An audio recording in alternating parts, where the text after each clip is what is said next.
Well, speaking of plain common sense, we have coming up with us right now a man who had some common sense because he heard what his father had to say about his former home in Poland, and he decided he had to do something about it. Sounds a little mysterious, but we're going to get the whole story right now from Shlomo Taub. Welcome to the show, Shlomo. Hello. So everybody. I'm just gonna explain to the listeners who you are for a second and why you're on with us. Your parents are Holocaust survivors. You were born in Poland in Krakow in 1949.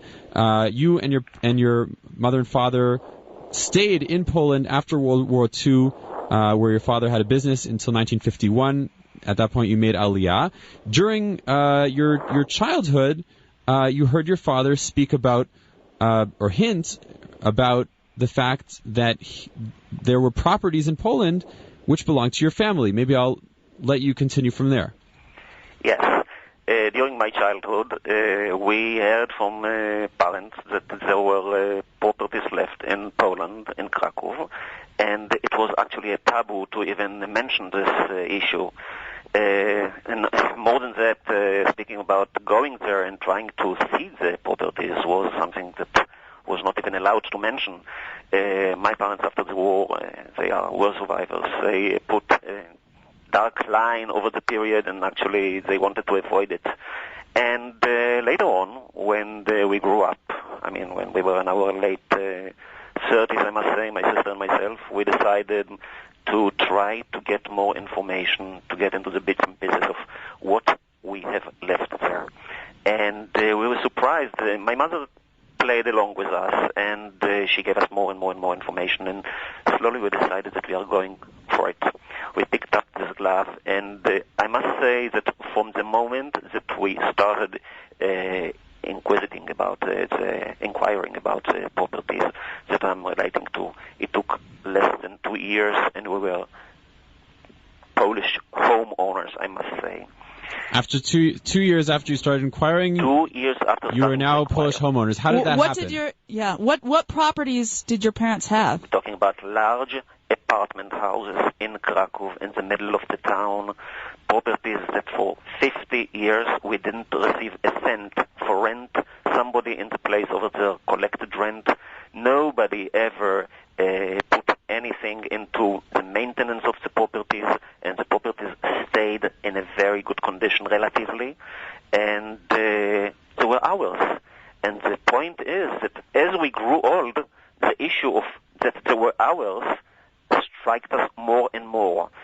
The point is that can you tell our listeners what happened to these properties? Okay, what Poland did actually right after the war, when the Nazis went away from Poland, obviously. So do we have to start when the Nazis invaded Poland, though? Yes, it's important to mention that the Nazis actually didn't take away forever the properties. They just decided to confiscate with the rules of Nuremberg. But as they went away, so normally assets should go back to their owners, and this wasn't the case because of the communism. In 1989, until 1989, everything so the properties after the Nazis were defeated, they went to the Polish government. Yeah. The amazing thing is that Poland see themselves, the nation, as the rightful inheritor of the Nazis' property.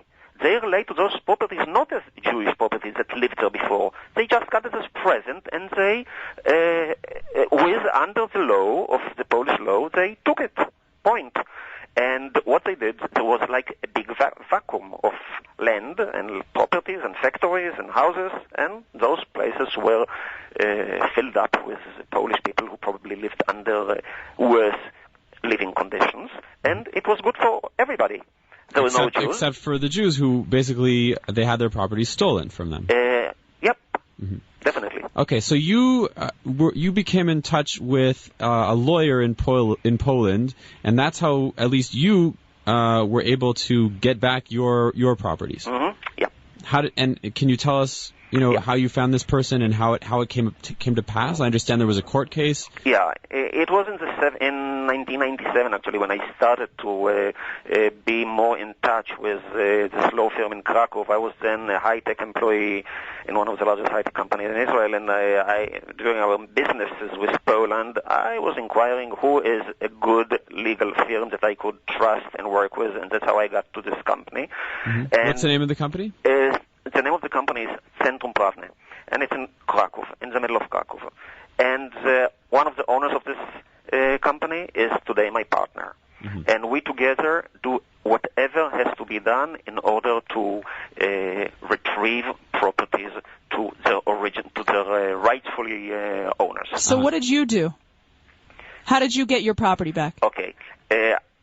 Our luck was that everything was actually written and registered by the government and in the city and in the Taub and the places over there. So we registered in your father's name. In my in my father's name and in my uncle's name, and everything was very good condition and exact, which means it was very easy to get an access for whatever we have. Mm-hmm.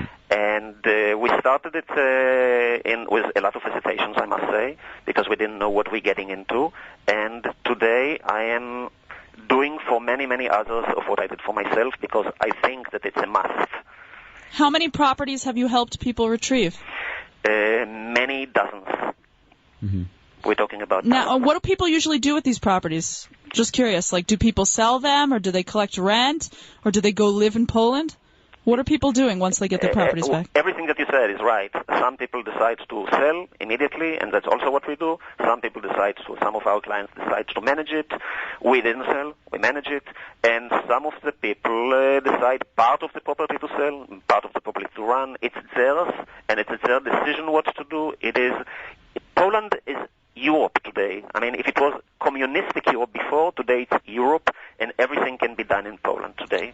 I just want to highlight this point. When you think of Poland, you think of a war-torn country of World War II. You think of anti-Semitism, small farms, and aging factories. Think again. Poland has emerged from the darkness. Today it's a country of modernization. Today there are laws in Poland. There are Europeans since last May. And I want you to understand that what today was never there in Poland. What you can do and achieve today, now is the time to do it. So, I mean, I guess in a case like yours where the records are there, so it's hard for the people who are holding the property to put up a good argument. Have you encountered cases where it has been a tough fight? Each case is a tough case. Each case is different than the other case. We have properties that are easy, which means they are registered on the names out there, and even that people live in the buildings, we encounter situations that the claimant is willing to even repay a certain amount of money to those tenants of today in order to evacuate the buildings and have a building that he can sell. Mm-hmm. A building with tenants is worth obviously less than a building without tenants, because then you can raise the value. But there are all kinds of problems. Governments put problems, tenants put problems, but everything can be dealt with today. Mm-hmm. Tell us a success story of someone you helped. Okay. One of our recent clients is coming with information about a building near a city named Lodz, which is one of the biggest cities in Poland.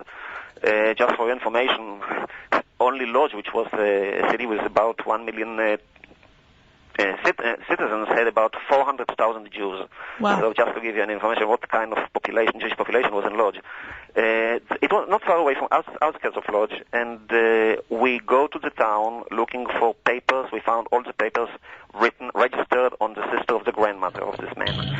And this man is a legal inheritor because he has all the legal rights to be a Yeresh, or to be an inheritor. Mm-hmm. Coming to the street in this city, the specific city, we see there's no street. I mean, the street was changed. The name of the street and the number that he gave us is not there anymore. But we found by our historians in the office, we have some that are dealing in the historical part of the job of ours. So we found out that the streets have changed names. If the number of the street before was 6, today it's 2. But we looked on the place, all the houses were erased, and the only house is the building of this client, and on the building, actually, the name of the family is engraved. Oh, wow. If the name of the family was Rubinstein, so Rubinstein is engraved on the top of the stones of the building in a very, very nice drawing. So nobody could say that Rubinstein didn't live there. He was one of the doctors in the area, and there are 7 tenants living in the building.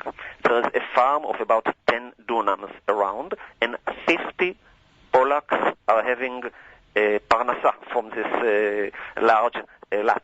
Wow. Parnasa means making a living. Making a living, that's right. Making a living, I'm sorry. Yeah. What we did actually is, this was one of our first cases. Within like 3 to 4 months, we started to make the process of making this claimant an owner, and he can now decide what he is going to do with the area. Do you encounter any negative reaction from the Poles who are being, accused of keeping this property that's not theirs? That you're taking, people say, "Hey, you're taking this property away from me." Or is there any anti-Semitism that you get? Okay, in Poland there is a lot of anti-Semitism. I must say that whenever I come, me myself, to our properties, I can smell it, see it, and feel it. Wow. Because you can see, we have buildings with like 3-4 stories. You can see that the neighbors of the top floors are opening the windows to see who is the new face that is snoozing around, and she's shutting it with anger. Oh. Just to give me understand that I'm not welcome. And it is okay. They can tell that you're Jewish? Okay. Or maybe they're just angry in general. When I come Bitter to about no, they can't.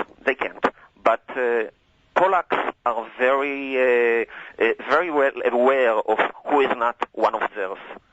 So when somebody not from the street is around, they know.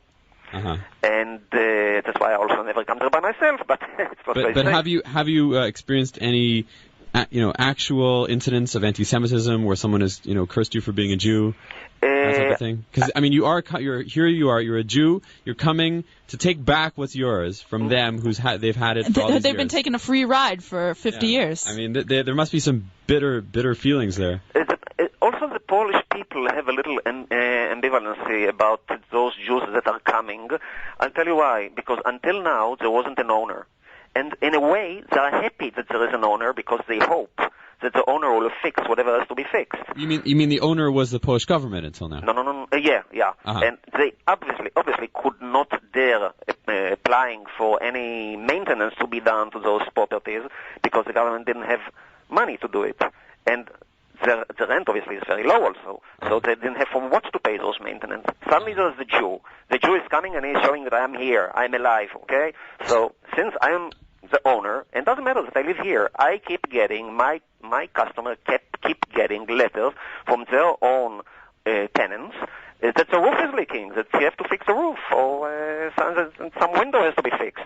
So obviously we, as Israelis, we know exactly where to send them and how to fix it, but the Shiputznik has to come. Oh yeah, sure, he will come. Mizrahi will come. The installator, the No. plumber. A little anecdote. A few years ago, I got a very heavy letter with Excel tables of what was spent on one of our buildings with details like sand, water, and men work and hourly work, and it came up to $12,000. Wow. And we were so happy that we got this because it was about a property that we never knew that it exists. So, Shlomo, let me ask you, we're coming up to the end of the show, and tomorrow is Holocaust Remembrance Day, Yom HaShoah. What significance do you feel that your work, I just want to mention your organization is called Legacy, to retrieve Jewish property. What significance does it have to the day that we're coming up to tomorrow, Yom HaShoah? Okay. The main issue is that we should be aware that those people, everyone has a name. We know every one of those people who perished in the Second World War has a name. My point is that Every place has a name, every community has a name, and every home has a name, because Rubinstein was living there and Rabinovich was living there. Those people who had property, those people who can detect addresses and names of property, go for it. Now is a time. We are now living in a window of opportunities that if we will not use it, our children will never use it because it's not in their head. Now is the time that Poland, when Poland is in the European community, that there will be a little bit more collaborative in order to give the opportunity to those to become owners. After you are an owner, you can sell, you can collect rent. Just go for becoming again an owner because it's your right and Poland has laws. That's my main thing. So if... Let me ask you then, if people are interested in contacting you to get involved in this, how can they do that? Excellent. Number one, we have a website. So our website is www.polishlegacy in one word, .4t, like Taub, the number 4 and t.com, and all the information is there.